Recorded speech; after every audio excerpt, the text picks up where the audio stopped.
That's true. That's true. Nos da mucha alegría reunir con nosotros en el estudio de la escuela sabática. Aquí a mi mano izquierda tengo a la querida hermana y doctora Ligia Sosa y a mi mano derecha al pastor Svetan Petkov, el vicepresidente de la Asociación General, y su servidor Idel Suárez. Vamos a iniciar este estudio con un momento de silencio, un momento de oración para pedir la ayuda del Espíritu Santo.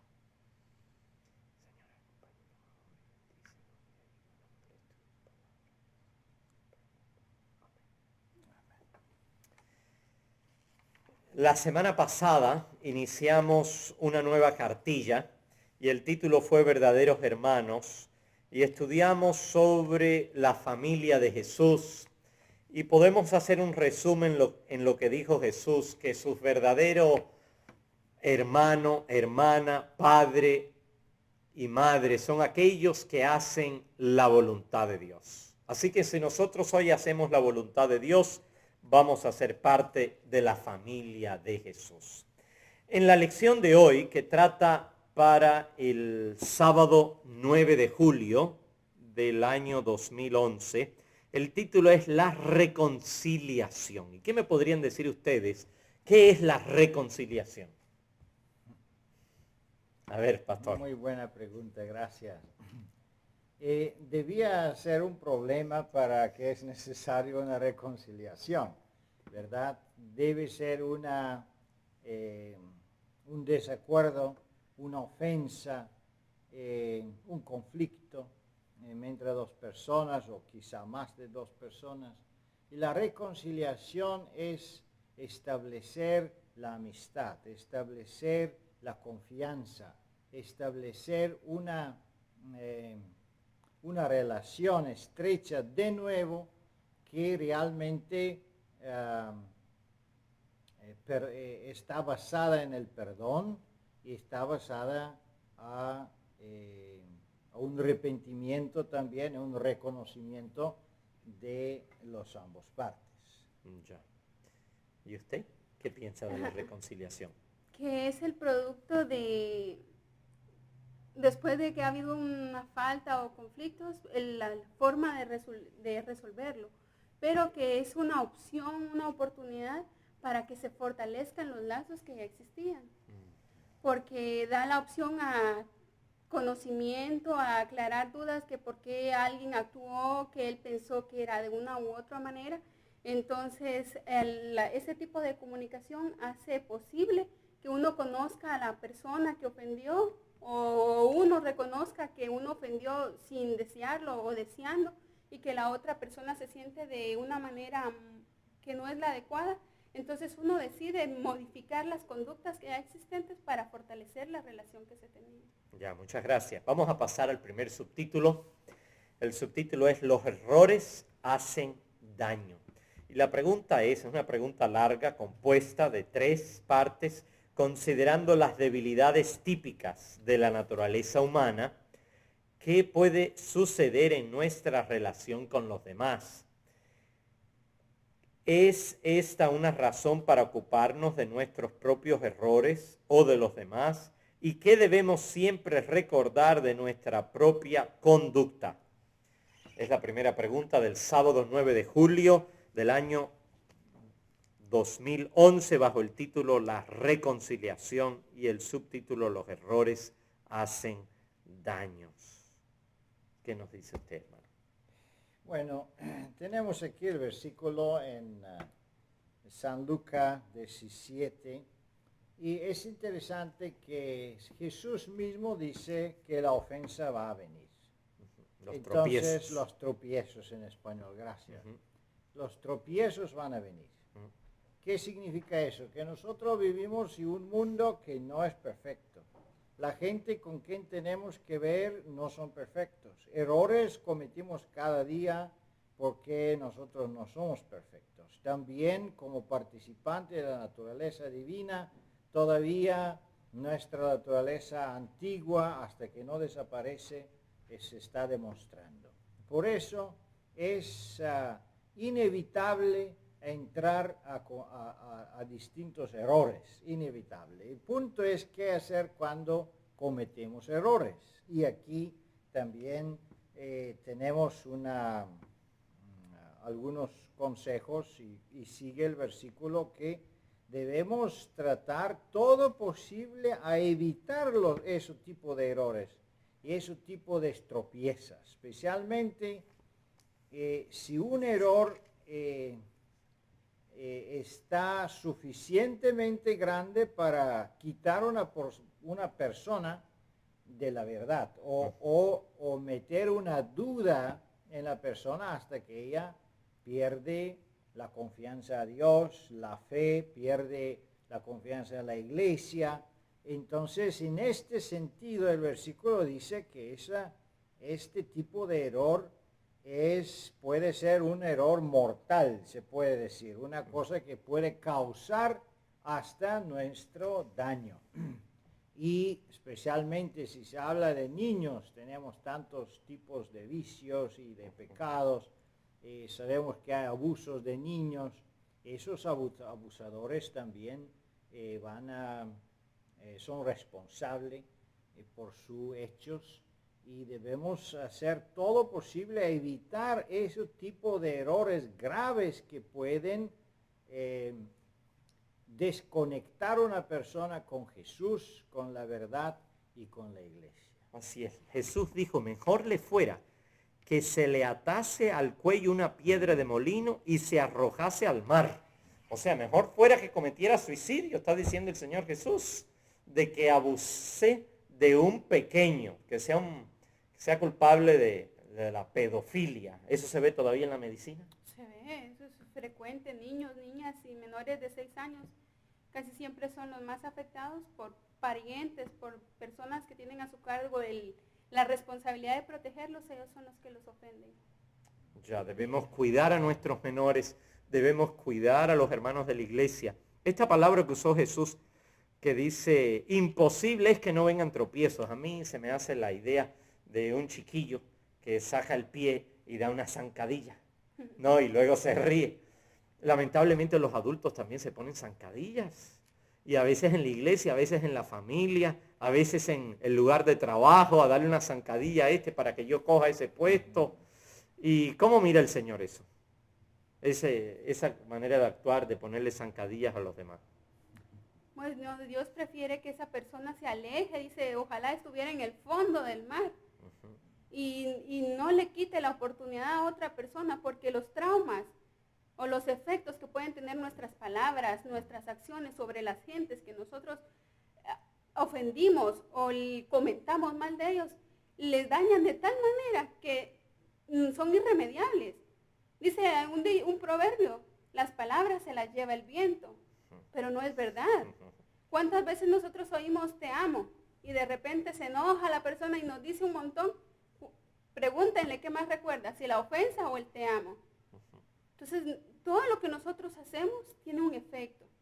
Y nosotros muchas veces por comentar, por pasar el tiempo, discutimos, hablamos mal de alguien, le quitamos su dignidad, le robamos su personalidad. Y eso no lo recuperan más. Ya, y el Señor nos hace ver, sí, lo condena y nos hace ver en la nota de que cada alma costó un precio infinito y cuán terrible es el pecado de apartar un alma de Cristo, de manera que para ella el amor, la humillación y la agonía del Salvador hayan sido vanos. Vamos a la siguiente pregunta. ¿Qué peligro corremos cuando nos enojamos o usamos un lenguaje ofensivo? Vamos a decir que vemos a alguien que está haciendo algo malo y entonces nosotros nos enojamos y usamos un lenguaje ofensivo, como muchos padres que le han dicho a tus hijos, ¡qué estúpido eres! ¡Qué estúpido lo que has hecho! ¿Cómo se te ocurre? ¿Es correcto ese comportamiento de parte de un padre o de una madre hacia su hija? Bueno, en mi país de nacimiento, Bulgaria, hay un dicho que dice, una palabra decida o dicha es una piedra tirada. Es interesante. Entonces entendemos que las palabras no son nada más un viento, nada más algo que va a pasar y se olvida, pero sí tienen una consecuencia y muchas veces más grave que un daño físico. Sí. Por eso debemos considerar eso muy cuidadosamente, especialmente como fue el ejemplo cuando hablamos con nuestros hijos, porque los hijos están formando su entendimiento del mundo, de todo lo que sucede, basado en las palabras de los padres. Entonces, si los padres tienen una actitud negativa, casi seguro los niños van a tener esta opinión de sí mismos, que ellos son estúpidos, que ellos no saben nada, que ellos no pueden nada. Entonces un día el padre va a decir, ¿y tú por qué no estudias y por qué no avanzas en la vida? El niño va a decir, porque yo no puedo, no soy digno, porque así me educaron, que yo soy una persona indigna, estúpida, que no sabe nada. Entonces es muy grave, muy importante la influencia de las palabras. Y aquí tenemos, claro, el versículo dice que en Mateo capítulo 5, que cada uno que se enoja contra su hermano sin razón, entonces está cometiendo un pecado. Así es. Está cometiendo un pecado. Y claro, aquí hay una palabrita que la gente puede decir, pero dice sin razón. Entonces yo siempre tenía razón ser enojado. Y el testimonio aclara también el único razón cuando sí un enojo puede tener una excusa. Y eso es cuando estamos tratando de deshonrar, si alguien deshonra a Dios. A Dios. Entonces nosotros nos enojamos, eso sí.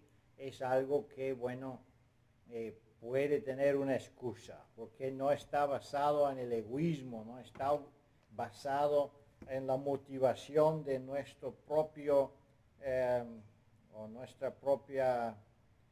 nuestro propio beneficio.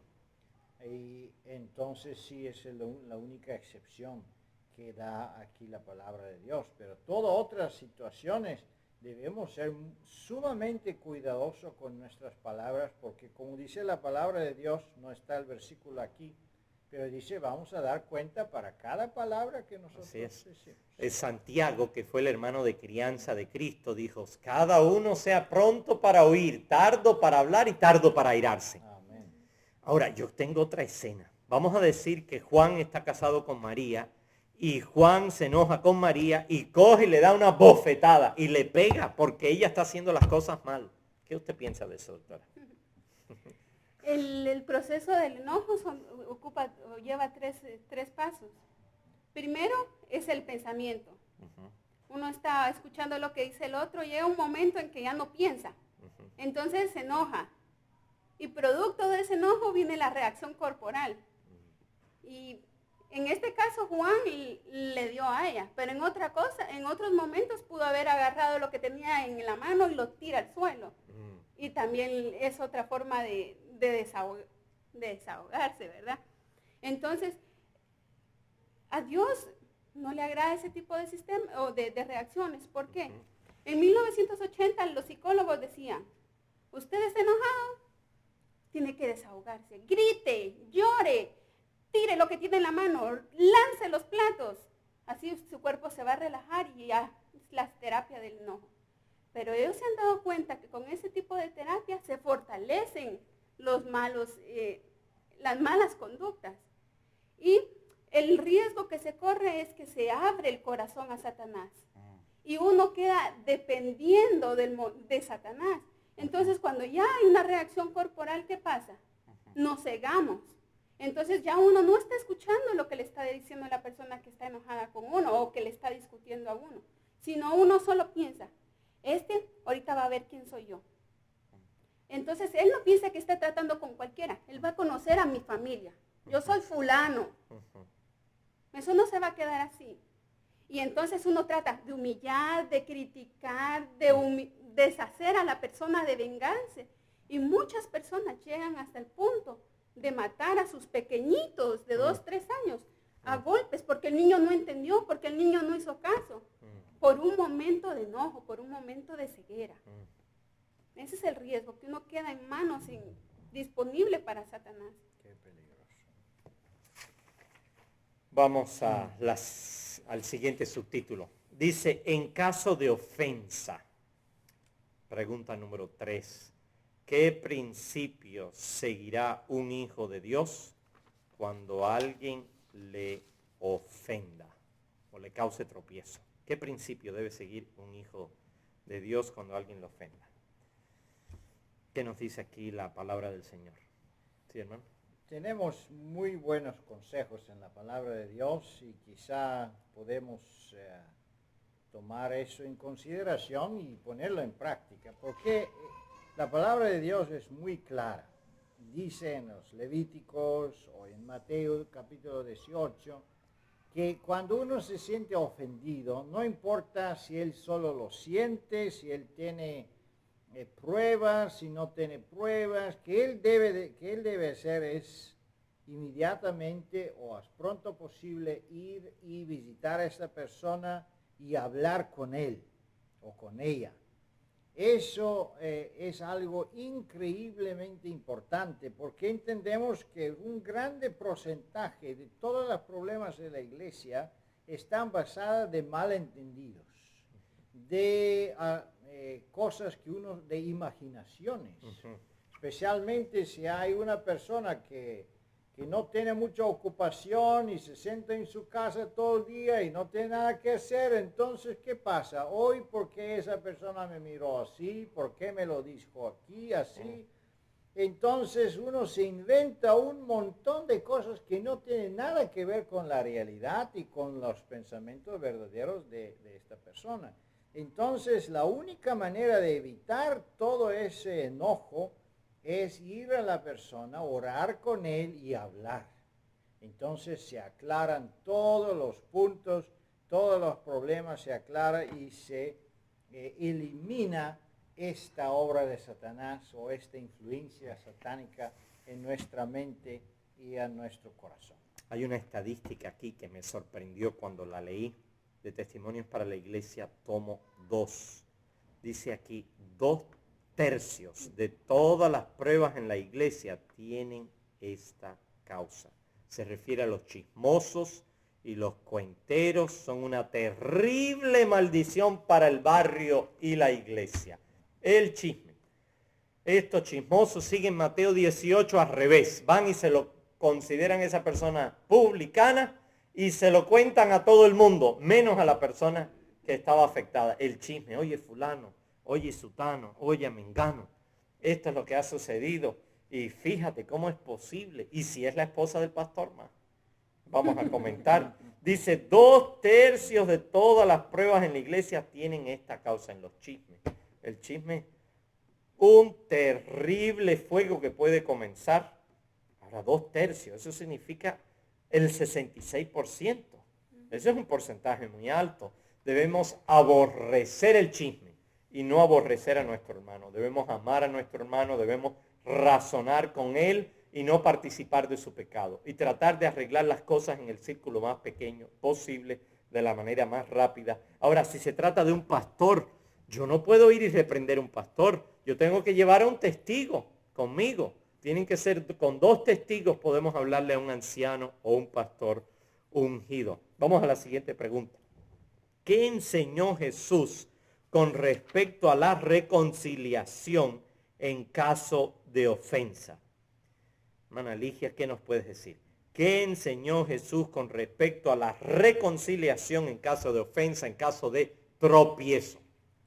Bueno, él dijo que si nosotros hemos visto, hemos sido ofendidos o hemos ofendido, en el caso que nosotros hemos sido ofendidos, nuestro deber es ir y platicar con la persona.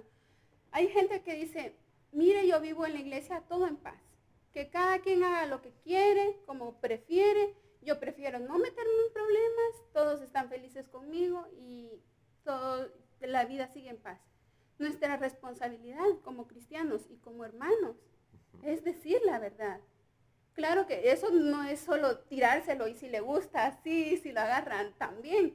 Nuestra Como dicen algunos, no tengo pelo en mi lengua. Ajá, yo le digo las cosas como son y se acabó. Pero Dios nos da una forma de hacerlo. Él nos dice, debemos de hacerlo con amabilidad, misericordiosamente, considerándonos nosotros mismos, Ahí está. porque nosotros mismos podemos caer. Ese es el consejo del Señor.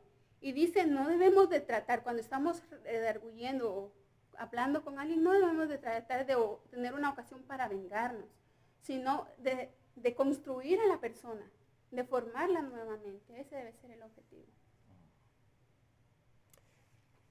La reconciliación. Yo creo que falta reconciliación en nuestro mundo hoy. Yo veo que hay muchos matrimonios que no pasan el primer año. Aquí en Estados Unidos el 50%, más del 50% de todos los matrimonios termina en un divorcio, en recasamientos, y los niños se crían en hogares divididos, con otros padres, con otros hermanos, y creo que falta reconciliación.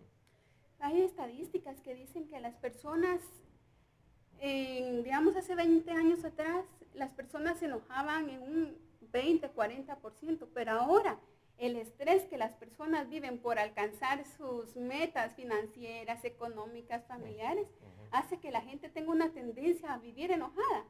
Y antes el estrés era algo que lo producía uno para ser más productivo, pero ahora el estrés es un enemigo. Ustedes se dan cuenta, uno va en el tráfico y ¿por qué este va tan lento? Y pip, pip, bueno, aquí se prohíbe, pero en otros países o en otros estados es la bocinadera. Hay países donde la gente ya sale del carro y ¡puc, puc! 2 balazos al otro que le pitó. Hasta ahí hemos llegado, porque no hay cómo resolver los problemas familiares y estrés. El problema es que ese enojo que se guarda por dentro puede llevar a una violencia, a un asesinato. Y no solo eso, que ese enojo puede producir un cáncer, un ataque al corazón. Puede daña más a la persona misma que permite ese enojo que cada vez frecuenta.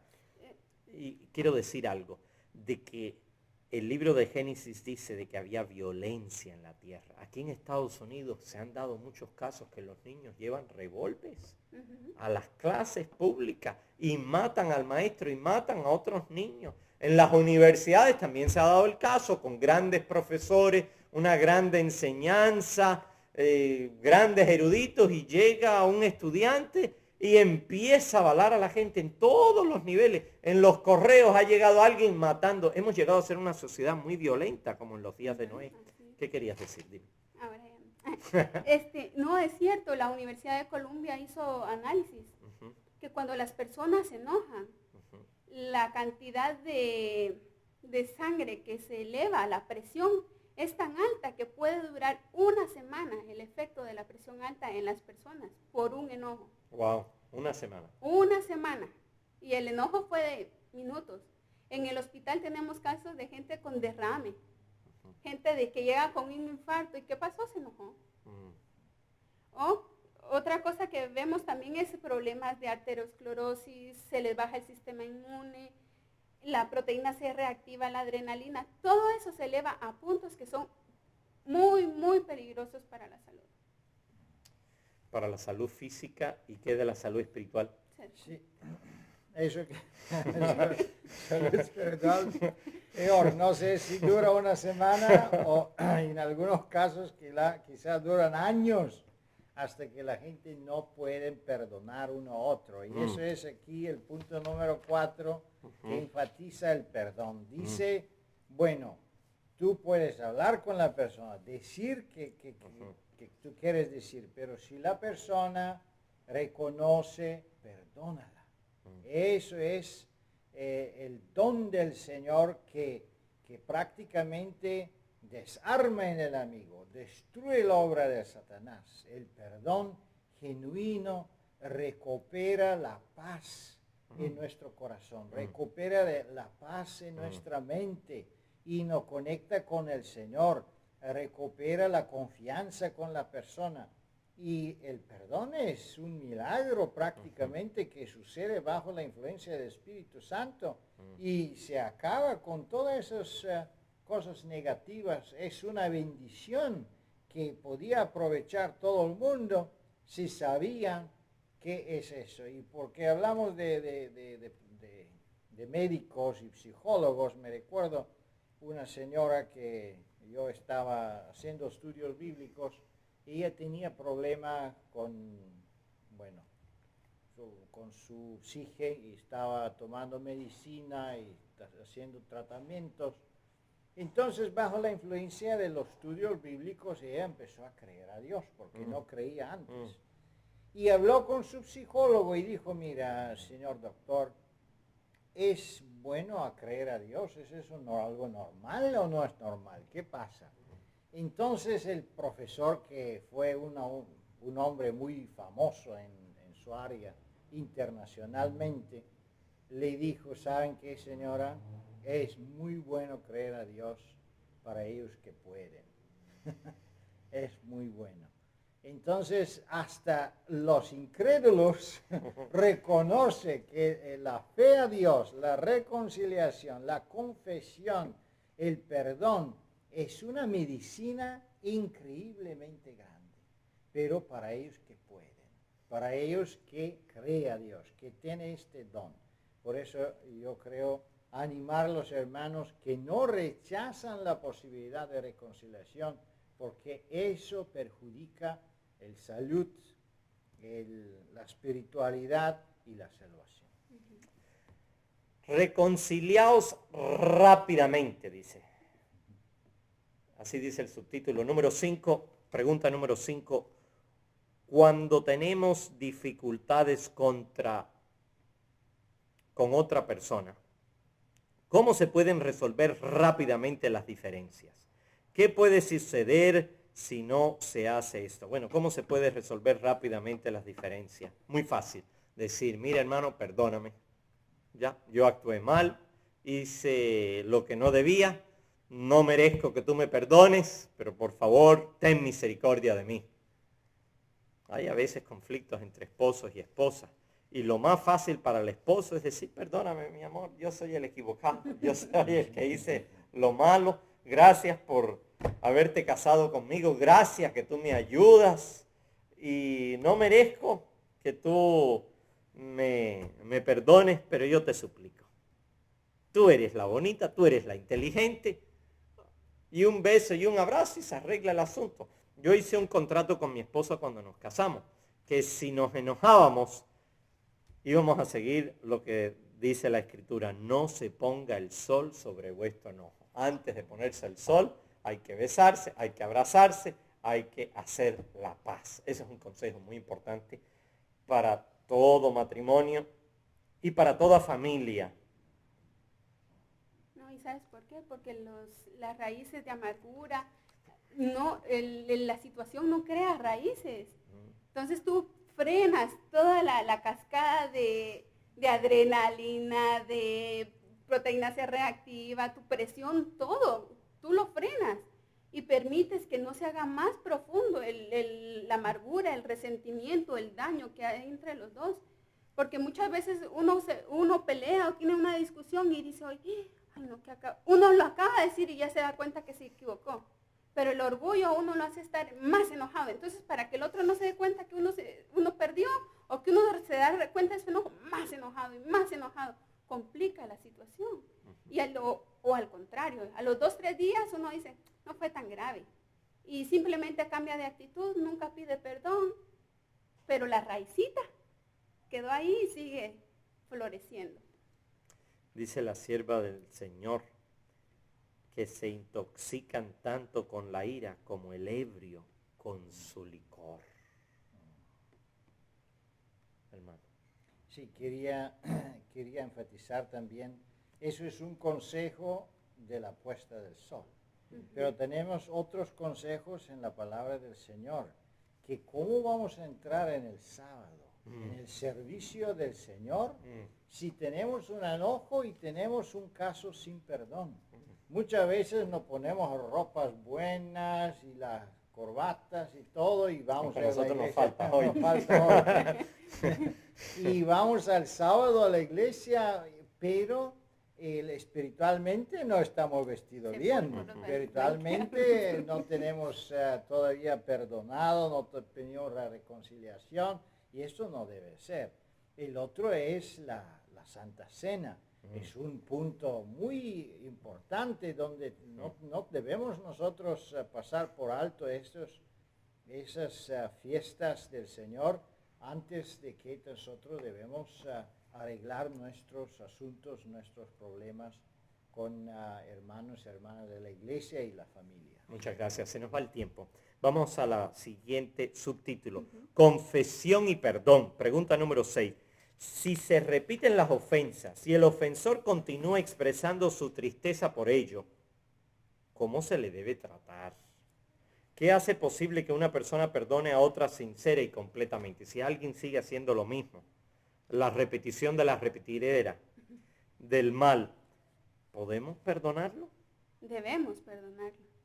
Debemos perdonar. ¿Cuántas veces debemos perdonar?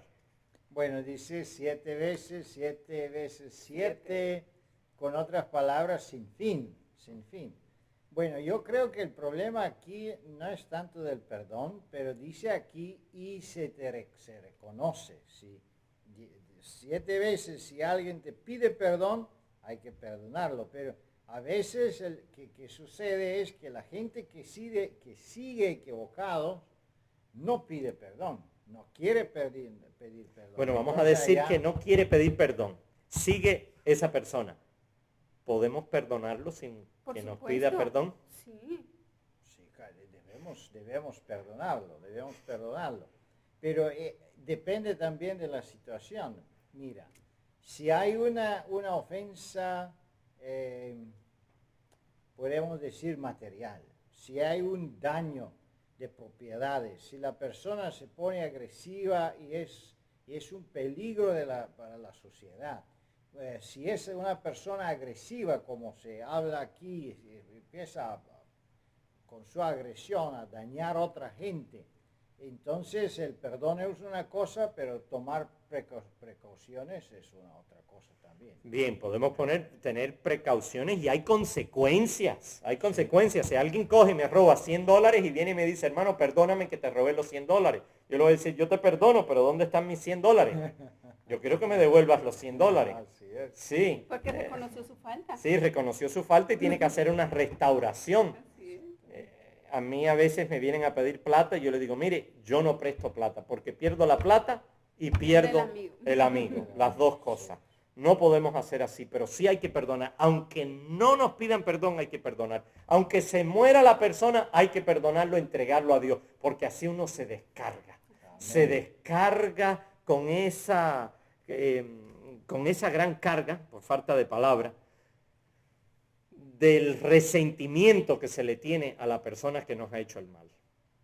Y nosotros debemos pedir disculpa primero a Dios y luego a los que hemos ofendido. ¿Por qué? Porque Dios nos perdona y nos va a perdonar de la manera en que nosotros perdonamos a los demás. Vamos a la última pregunta. ¿Qué debemos hacer si ofendemos a alguien y nos damos cuenta del error? ¿Y qué se debe hacer inmediatamente? Esta es la receta para el orgullo. Porque cuando nosotros nos damos cuenta que hemos fallado, entonces el que se siente adolorido es el orgullo. Y uno dice, bueno, ¿y ahora qué? Me toca pedir perdón. Entonces, la regla de Mateo, el consejo de Mateo 5, 23 y 24 es, si nosotros vamos a la iglesia o vamos llevando nuestra ofrenda, nos reconocemos que hemos fallado, prioridad tiene regresar y hacer las paces con nuestro hermano que entrar a la iglesia, a adorar a Dios, a pedirle a Dios como si nada. Entonces, lo que debemos de hacer es humillarnos delante de nuestro hermano, delante de Dios, decirle, mira, reconozco que actué, que dije, que te ofendí, que te hice. Si se puede restaurar, se restaura. Si no, uno trata de mejorar en la medida que se pueda, pero ese es nuestro deber como cristianos. Muchas veces dice, uno se justifica, pero lo que yo hice es porque la obra de Dios, porque la iglesia está haciendo, pero aún así, nosotros tenemos que aprender a manejar nuestro enojo y aprender a pedir disculpas. Esa es una regla. Lo que pasa a veces es que la persona viene, se arrepiente, le pide perdón y le dice el otro, no creo en tu arrepentimiento, no es sincero. No es sincero. Eso sí es un problema. Y otro problema que yo encuentro es si un niño viene y muestra la falta de los padres. Eso sí, a veces sí pasa bien duro que los padres reconocen que ellos cometieron errores. Pero eso es prácticamente muchas veces por el miedo que si uno reconoce el error, entonces va a perder influencia, pero no es así. Cuando uno reconoce su error, entonces gana más influencia. Eso es que hizo también el rey David, Sí, bailando delante del pueblo, y él ganó más bendición y más influencia. Sí. Cuando David reconoció su pecado, dice, sí, yo soy el culpable, es verdad, el Señor me perdone. Inmediatamente, ¿qué debe hacer inmediatamente debe reconciliarse? Nuestro deseo como vuestros hermanos y hermanas en Cristo es que busquemos la reconciliación en el hogar, entre cónyuges, con nuestros hijos. Dice la palabra del Señor al final del libro de Malaquías, he aquí yo os envío Elías, y él tornará el corazón de los padres hacia los hijos y el corazón de los hijos hacia los padres. Y esa misma reconciliación en el hogar traerá una reconciliación en la iglesia y luego en la asociación y en la unión, y aún se verán sus efectos a nivel de la asociación general. El Señor nos concede su paz, su bendición, y reciban ustedes muchos saludos de aquí de parte de la asociación general. Muchas gracias. Amén. Amén. Oramos.